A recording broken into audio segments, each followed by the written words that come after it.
Good morning.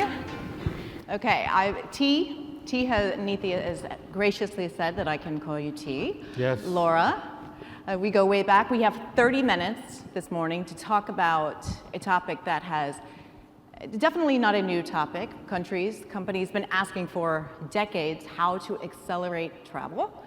So we're going to talk about what's working. I also want to talk about what's not working.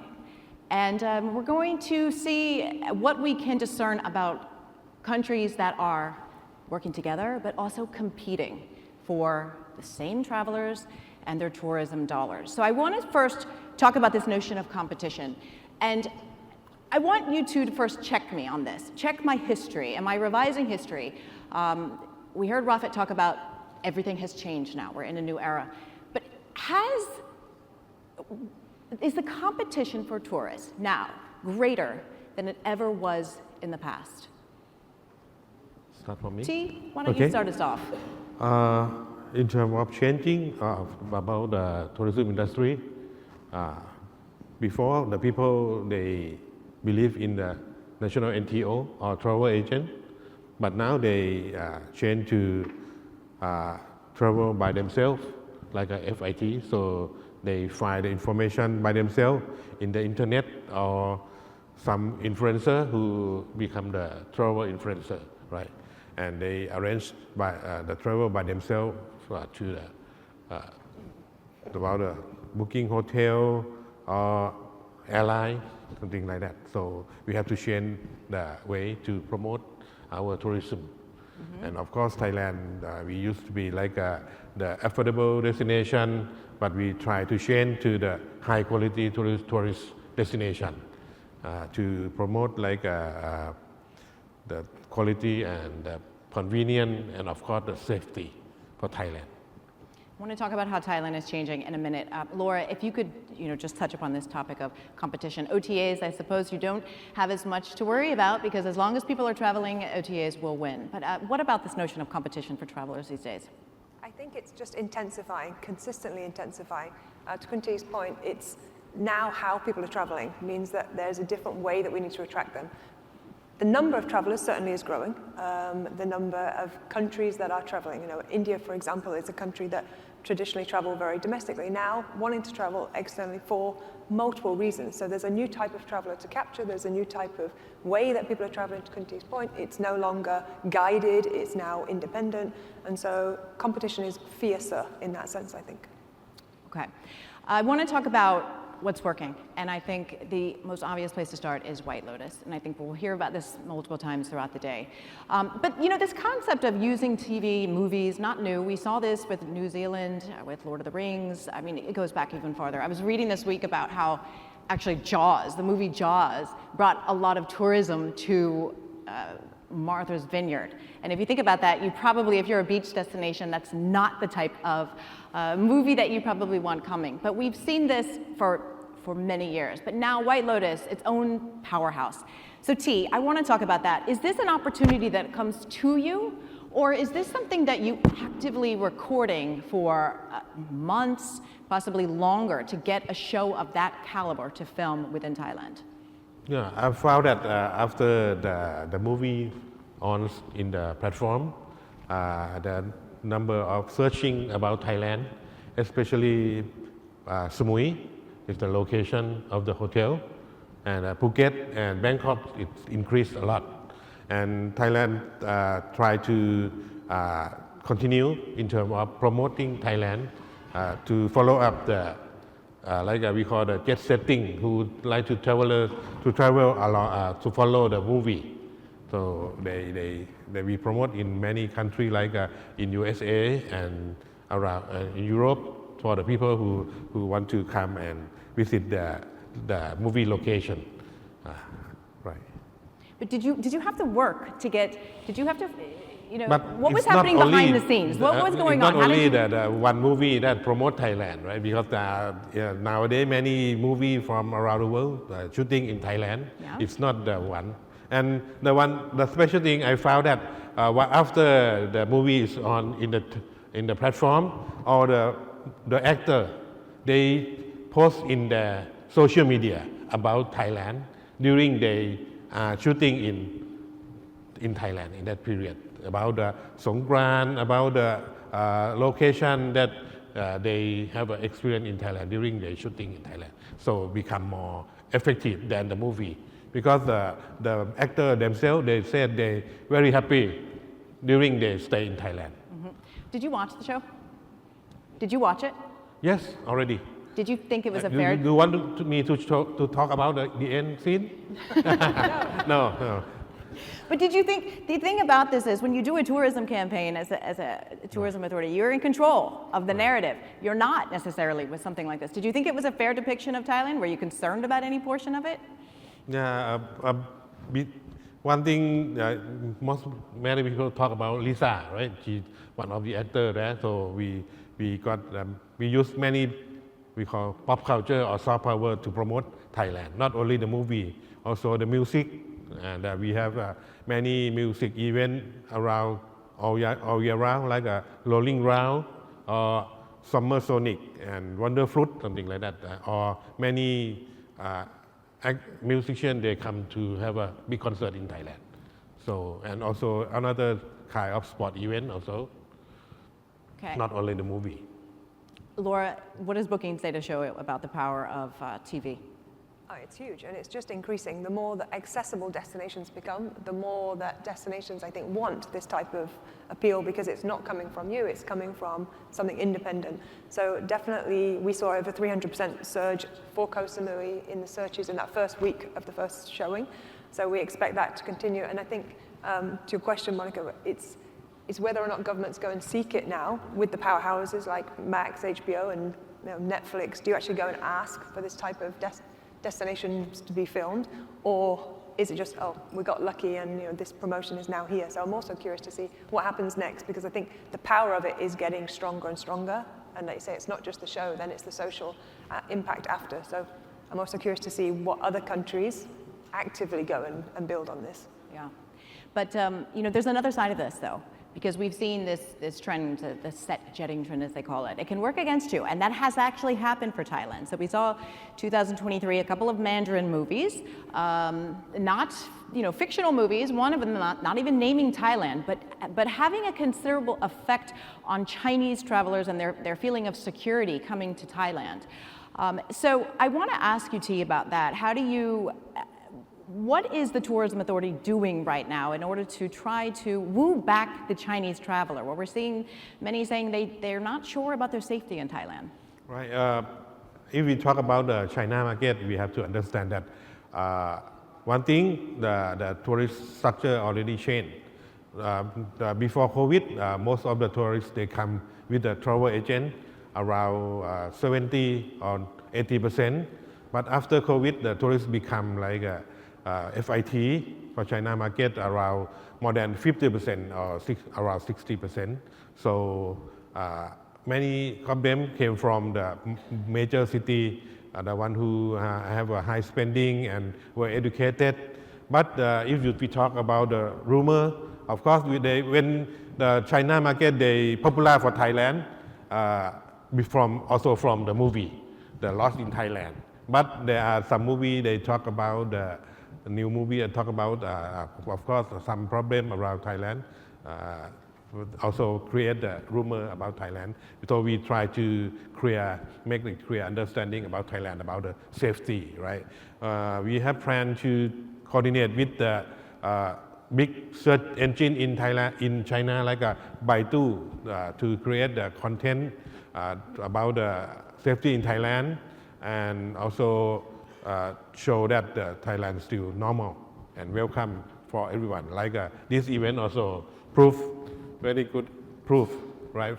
Everyone still come to Thailand and enjoy their stay during Thailand. At the end of this month, we also invite around 300 media from China to come and have an inspection around Thailand. Also, around 300 travel agents. Of course, we have to coordinate with our partner in China and around the world to make understand for the Thailand, especially the China market. We also work with the China Mobile to spread the new news and good information to the China as an example. But we also, in terms of policy, our minister will visit the China to meet the minister in China too, to talk about the policy, because and now we know that China government quite very strong about the domestic campaign to make the people still traveling in the country, and the price of the airline still high, so people make like a decision to stay in the country, something like that. Okay, I want to talk about another topic totally, and this one that has really been credited with getting Asia-Pacific travel back on its feet, and that is the rise of the visa-free program. Now, that's not new for Thailand necessarily, but how many countries in Asia that have adopted these programs, and now who they're extending this to, we're seeing this change. So I want to ask you, Laura, how when you look at bookings data, when a country announces visa-free, how quickly do you see a rise in interest from that country? Instantly. I think it's the same. Travel demand is there. We've seen that post-COVID. We see it now, regardless of what's happening in the world. The travel demand just continues to grow. And so when there's visa-free gets announced, then certainly that demand, we can see it already go into searches. It takes some time to yield into results, into actual bookings. We do see that. That's the searches surge, and then it takes a little time to convert. And I think that just comes with confidence that it stays, and how long, and what can we do, and the research that then comes behind it. But certainly, it's almost instantaneous. Like when borders reopened, it's back. Borders reopen. So I have a colleague at CNBC who I talk to a lot, and he's always talking to me about how people with so-called good passports, meaning if you have a passport that you don't need to get visas to go to many countries, he said you simply can't understand how difficult and how much of an impediment that visas are. And in this particular situation, he's an Indian national. So I see a lot more doors and a lot of visas coming down for Indian nationals, including Thailand. He talked to me about how important this market is for Thailand going forward. For the Indian market? For the Indian market. Right. The Indian market is like quite very important for Thailand, because from the survey itself, they said Thailand is one of the most favorite destination for the Indian tourists. Of course, they have a potential in terms of number, potential in terms of spending, especially the wedding. When the Indian have a wedding in Thailand, they bring a lot of the group, right, around 100, and of course spending a lot of money for the private sector. And now they get more family group and young people, and of course we have many flights, direct flight from many cities from India to Thailand, to Bangkok, to Phuket and Chiang Mai. So it's still very, very important for Thailand, of course. And we try to promote a lot Thailand to India, of course. This is a big story. So we work with the OTA India and, of course, Booking.com too, right? It's interesting to talk about competition. I mean, as we saw with the Chinese traveller, kind of quite focused on domestic for quite a long time. It was all eyes on India. I mean, Thailand is not alone in the desire to bring in that India traveller. Going back to the kind of sense of competition for countries, it's a shift to, okay, how do we, a number of countries open the visas for India, and we saw even Kazakhstan do it quite early post the pandemic, and the influx there has been quite significant. So markets that are looking for this unique opportunity. And we also try to promote Thailand is a weekend destination for them. They can hang out with a friend and family, and of course travel in Thailand sometimes more cheaper than in India itself. So many India, they prefer to come to Thailand. Right. Okay. I want to talk about another trend. So a lot of trends in travel I understand. They make sense to me. But there's one that I have to say I don't fully understand. And this Booking has some data on this. And this is the idea that an airport could factor into somebody's decision whether to visit a place or not. I have to say, I've never personally gone, I'm deciding between two places, I like this airport better, but actually Booking's data showing that it does matter, and we do see airports like Jewel, we see Hong Kong now coming up with a huge project in the future to attract tourists. But if we talk about tech at airports. How important is this going forward? Laura, talk to me about what data you're seeing from Booking about how airports can attract or dissuade people. Yeah, I think it's more probably the dissuade. I think people are definitely, we live in a region where airports are improving. You just talked about Changi with the dual, Bangkok airport now is so smooth. Yesterday I arrived and the immigration line looks very long, but with the new digital arrival card, actually it was through very fast. I was like, oh gosh, I'm going to be here for a couple of hours. I think I was through in 15 minutes. So it also starts to change your perception, and it's more what I think would put people off than necessarily attract people, and that's what the data also shows. But it's becoming a factor, and now passportless control, so through Singapore, not even having to take the passport out. Even though I was in Bali recently, it's all now electronic passports. This just makes a huge difference. And we talk about frictionless travel. This is one of those areas that is going to make a significant difference to people going forward. And as it improves in more destinations, then I think it will become more of a consideration where it's painful. So I think it will probably increase as the disparity grows between I can be through an airport in 10 minutes or I'm going to spend 3 hours there. Now that I can get. Lines at an airport, I can definitely get behind. T, what is Thailand's trajectory regarding updating the technology at airports throughout the country? In the airport, they try to adapt many kind of technology. Of course, now already start is the immigration. They use the TDAC platform for the tourists. They have to fill in the system and make you very easy to pass the immigration. And of course, they will develop to like a biometric and face recognition soon, with the same as many modern airport around the world. Yeah, of the airport authority and immigration police, they try to coordinate to make the tourists or the arrival people do more convenient, make the very short time in the airport.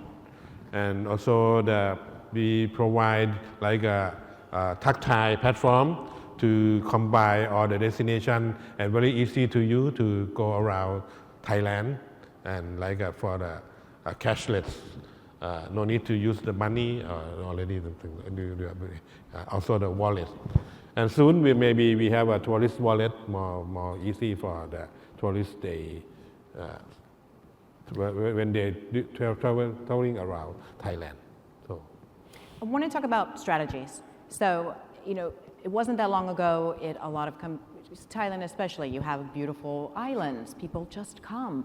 Now, we're seeing a lot more strategies. Singapore about a month ago saying, look, we're making a big play for MICE travelers, which would be a lot of us in the room today. Also, new stopovers after Terminal 5 opens in 2030s, as well as live events, which we know is a massive, massive moneymaker at this point.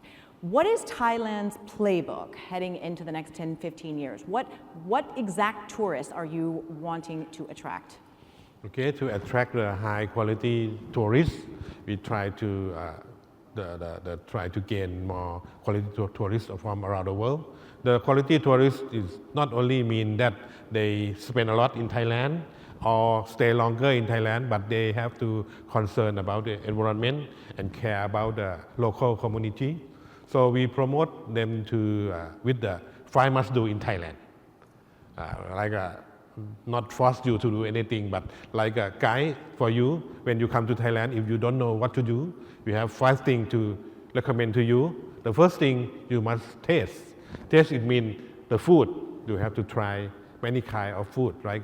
From the street food to the fine dining, and of course the Michelin star also already have 1 star, or we already have a 3-star restaurant in Thailand. If you don't know, you should try. Take around 1 month to book, right? And we also have the second thing is must try. Must try is about the activities. You can challenge yourself with the Muay Thai or many kind of sport in Thailand.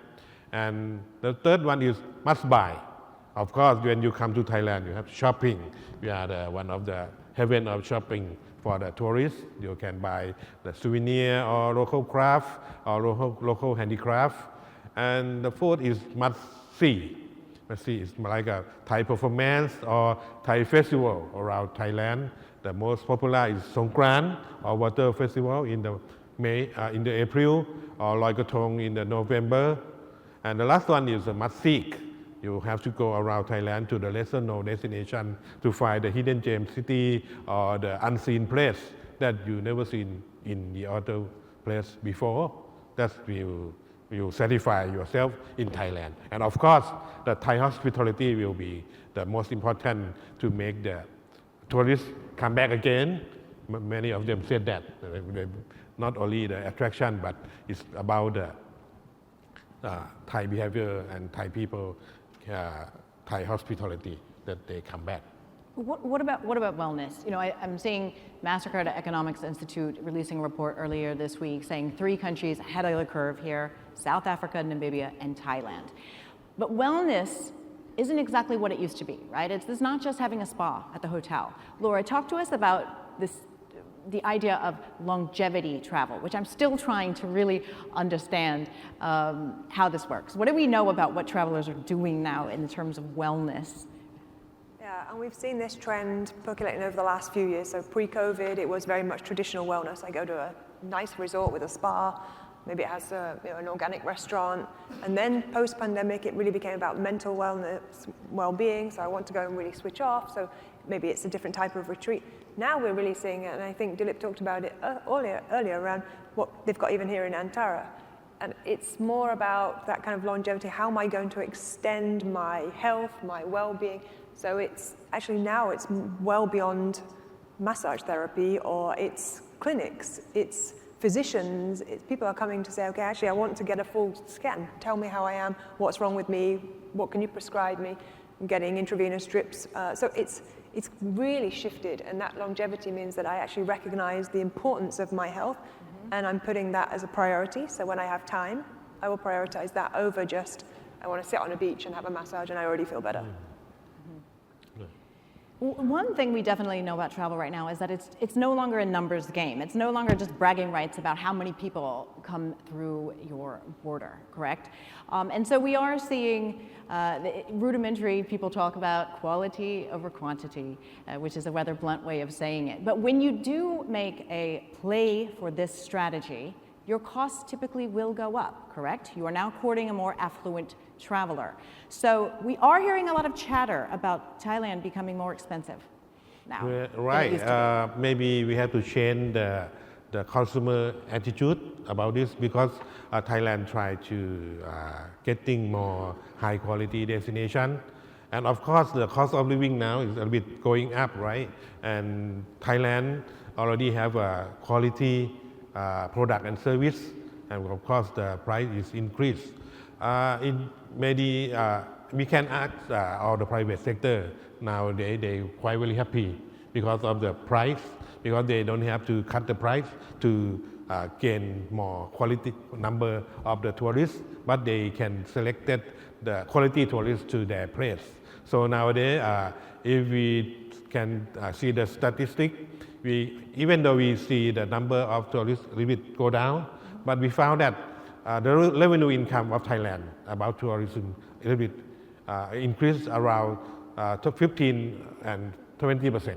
So I thought that we already meet the target of Thailand to be the quality destination. And the wellness is also very important. We try to promote Thailand as a wellness destination, because nowadays the people around the world have a lot of tension, right? And they try to come to Thailand, and they feel more relaxed with the Thai hospitality, Thai food, and of course Thai wellness and retreat, everything, right? Are you concerned about losing some business to these places like Vietnam, where people say, look, I can get more for my money here? Or is this simply a part of the Tourism Authority strategy, saying this is what will happen as we refine our strategy and move forward in the future? That's one we also concerned, because the number also important, but we try to collect the quality one to come to Thailand. Maybe not that high than before, but we need to select more the quality and the spending and the quality of the tourists is more important. Okay, I want to talk about what we're seeing. We're seeing a lot of companies revising guidance down for the year forward in 2025. Do either of you anticipate that, and a lot of this due to the economic policies coming out of the United States, but do either of you foresee a drop in demand here in Asia Pacific later this year? Right. A drop in demand, just given the wider economics. This period is like if we follow the statistic, we have to reference about the statistics because we look it every day. Because in this period, like starting low season, the curve a little bit going down, and of course we try to maintain not to less than this. So we try to gain more the long haul, because now this period tourists from long haul a little bit increase around 20%, and Asia Pacific and the short haul a little bit going down. So we have to balance anyway. Laura, are you seeing any evidence of this through your data? I think the key thing is it's unknown, and that's what everybody is predicting. We don't know, and even over the last couple of years, we thought post-pandemic, there was a rise, and we keep talking about the pandemic. Now it's so far in the rearview mirror, but there was this kind of consistent rise over the years that didn't seem to be abating, and then suddenly, okay, maybe it starts to plateau. And now there's so much uncertainty that predicting is becoming harder and harder. And you mentioned at the beginning, for Booking.com, we are a global platform, therefore we know if travelers don't go to the US, for example, they will go somewhere else. So we know we will continue to travel, people will continue to travel. The destination may change based on what's happening. Only a couple of weeks ago, the unfortunate situation in India-Pakistan meant that there was a concern. Things seem to be stabilized, that comes back. So I think it's very hard to predict what the end of the year will look like, even what the next couple of months will look like. But one thing is for sure, travel continues, and that's why we're all here. Travel continues to remain very resilient, and that's one thing that we are holding very firmly on. Good. And the very little time that we have left, I want to ask you, T, where do you see Thailand's tourism industry in the 10 years? How do you see it changing? And if you could specifically say, do you see gaming and casinos a part of that? And do you also see legalized marijuana being around in 10 years? It depends, right? Because many tourists, some of tourists, they come to try, right? And many of them don't want, so it's many options for them. And we, the one who we try to respond and convey the tourist comment to the one who in charge about this, to think about this. Do you think integrated resorts will be a part of Thailand's tourism industry? Actually, we never promote about this, right? Okay. Laura, how about you for just Asia Pacific You know by as a yourself, whole? right? How do you think Asia Pacific as a whole, the industry will change in the next 10 years? Technology is going to change it, the way people are searching. Even now we are seeing this kind of dichotomy of trends that says, I want to be in exactly the same spot to get that exact same perfect picture. And there are apps to help to guide you there. So then we get over-tourism in certain locations. And again, not just city, not just Bangkok, but this particular spot where I can get that picture, versus those that are using technology to say, I want to find somewhere new, unique, off the beaten track. And I think that trend will continue, and it will diverge how travelers go and what that means for the region and how we cater for it. Understood. Thank you so much. Thank you to both of you, T, Laura. Appreciate it. Thank you. Thank you very much.